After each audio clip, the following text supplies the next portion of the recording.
Olá pessoal, tudo bem? Damos sequência hoje à aula de sintaxe e vamos falar sobre um termo da oração que é o agente da passiva. A gente já conversou um pouquinho sobre ele em outros momentos, mas agora a gente vai sistematizar essa aprendizagem, vamos dizer, né? Falamos a respeito do agente da passiva quando nós estávamos vendo os verbos, falando sobre os verbos e falamos sobre as vozes verbais. Então, nós falamos de voz ativa, voz passiva e voz reflexiva.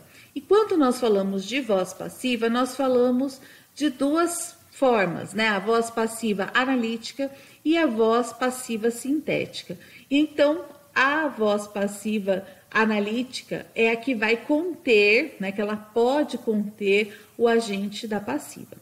Então, só para a gente retomar alguns conceitos para ficar mais claro para vocês, né? Então, tudo isso a gente já viu anteriormente. Nós temos lá que a voz passiva é aquela em que o sujeito sofre a ação expressa pelo verbo. Então, em vez de dizer minha avó fez um bolo delicioso, eu digo este bolo foi feito por minha avó.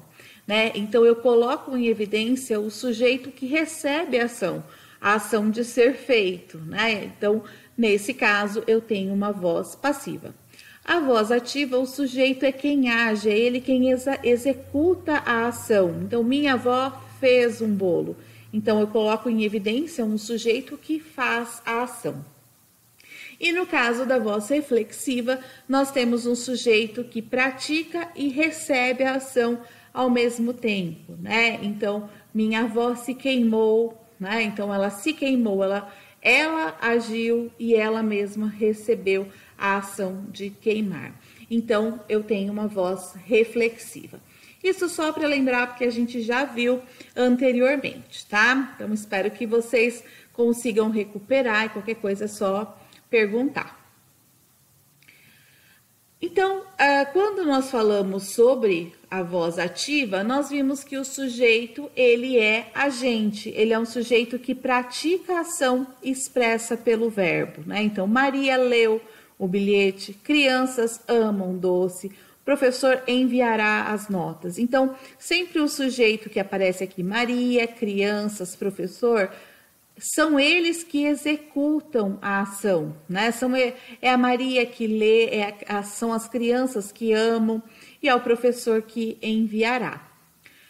Quando a gente começa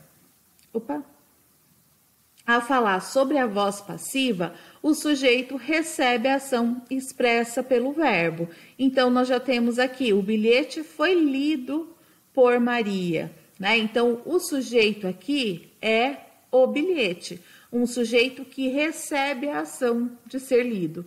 E aí, quem é que faz a ação? Continua sendo a Maria, mas ela aparece aqui nessa estrutura de preposição por mais o nome, né, no caso. Então, esta estrutura aqui é quem faz a ação, né? E por isso, essa estrutura é chamada de agente da passiva. Por estar na voz passiva, quem é que age na voz passiva? Aqui é a Maria, então ela é a agente da passiva. A mesma coisa aqui, a bela ave foi abatida pelo caçador. Então, o sujeito aqui é a bela ave, né? Um sujeito que recebe a ação do verbo abater. Quem é que faz a ação? Quem é que age? O caçador. Então, pelo caçador, nós temos agente da passiva.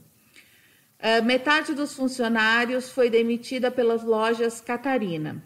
Então, metade dos funcionários é o sujeito, né? Um sujeito que recebe a ação do verbo demitir. Quem é que demite? As lojas Catarina. Então, pelas lojas Catarina, eu tenho o agente da passiva. Então, percebam que o nome já diz muito sobre esse termo. É a estrutura que vai representar quem é que age, né, naquela situação. Quem é que age na oração que se encontra na voz passiva. Por isso que é chamado de agente da passiva. Olha ali. Esses dois últimos casos a gente tinha até visto num exercício anterior, né? E eu conversei com vocês que a gente ia falar sobre isso. sobre o agente da passiva dessas estruturas. Então, os ataques ao Iraque foram criticados pelo governo da Rússia. Então, ali, ó, quem é que criticou? O governo da Rússia, né? Mas ele não aparece na função de sujeito. O sujeito ali, os ataques ao Iraque. Esse sujeito que recebe a ação. Então, nessa estrutura de voz passiva, pelo governo da Rússia, é um agente da passiva. E o outro caso, a gente tem jamais houve atraso no pagamento dos empregados pelo sindicato. Quem é que executa o pagamento? Então, seria esse sindicato. Pelo sindicato, é o agente da passiva nessa estrutura. Então, para que a gente tenha o termo, né, que é chamado de agente da passiva, a gente precisa que a frase esteja na voz passiva analítica. E para isso, só para recuperar, porque nós já vimos anteriormente esse mesmo exemplo, então, se vocês buscarem aí no material de vocês, vocês vão encontrar que a gente já falou sobre isso. Que a gente tem na voz ativa, por exemplo, goleiro Bruno assassinou Elisa Samúdio.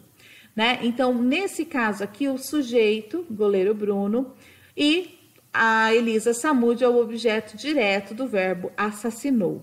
Como que a gente passa essa frase que está na voz ativa para uma frase na voz passiva analítica? A gente faz aquele clássico X. O que é objeto direto passa a posição de sujeito, Elisa Samúdio. Então, a gente faz o ajuste em relação ao verbo, né? O verbo ser no mesmo tempo verbal do verbo que estava na voz ativa e coloca o verbo no particípio. O verbo principal vai para o particípio. Então, foi assassinada, concordando com Elisa. E aí, pelo goleiro Bruno, nós passamos a ter o agente da passiva, porque é ele ainda quem continua agindo, né? Então, mesmo na estrutura de voz passiva. Um outro exemplo, ele enterrou o corpo em seu sítio, né? Então, o corpo foi enterrado por ele em seu sítio. Esse por ele é o agente da passiva, né? Nessa estrutura de X, o corpo passaria a ser sujeito, o sujeito que recebe a ação, e o por ele passa a ser agente da passiva. Por que eu coloquei entre parênteses? Justamente porque nem sempre na voz passiva analítica a gente vai ter o agente da passiva expresso, porque muitas vezes não se sabe quem é que fez. Então, numa situação em que se está condenando, né, o goleiro Bruno, a gente iria dizer que foi assassinado pelo goleiro Bruno, a gente iria destacar quem foi o agente, ou o corpo foi enterrado por ele, né, destacando que ele é que fez a ação. Mas numa situação em que a gente não tem a certeza se ele realmente fez isso, eu poderia apenas dizer Elisa Samúdio foi assassinada, ou o corpo foi enterrado, e não dizer quem é que fez isso. Por isso que nem sempre na voz passiva analítica o agente da passiva vai aparecer. É uma questão de escolha, né? Se você quer ressaltar quem agiu ou não. Outro caso que a gente tinha visto, jovens vendem cocaína e maconha para viver. Então, nós temos lá aquela estrutura, cocaína e maconha são vendidas por jovens para viver. Jovens passa a posição de agente da passiva, né? Então, eles é que continuam agindo, mas nessa estrutura de voz passiva não é o sujeito, né? Então, ele passa aqui a posição de agente da passiva. Juiz sentenciará o caso em breve. O caso será sentenciado por juiz em breve. Esse juiz que era o sujeito na voz ativa passa a posição de agente da passiva na voz passiva analítica. Então, para vocês lembrarem, né, recordarem aí, a voz passiva analítica, ela é construída justamente dessa forma. É um objeto direto que se transforma em sujeito na voz passiva e um sujeito da voz ativa que passa a posição de agente da passiva. Então, como o nome já diz, a gente só vai encontrar o agente da passiva se a frase estiver justamente na voz passiva analítica, né? Porque na voz passiva sintética a gente nem tem quem é que faz a ação. Para isso a gente precisaria recuperar, vocês podem dar uma olhadinha lá no conteúdo quando a gente falou sobre vozes verbais, mas aqui era só para a gente recordar e falar desse termo que é um dos termos integrantes da oração, tudo bem? Eu espero que tenha ficado claro. Se vocês tiverem alguma dúvida, é só me perguntar, tá bom? Um beijo e até mais!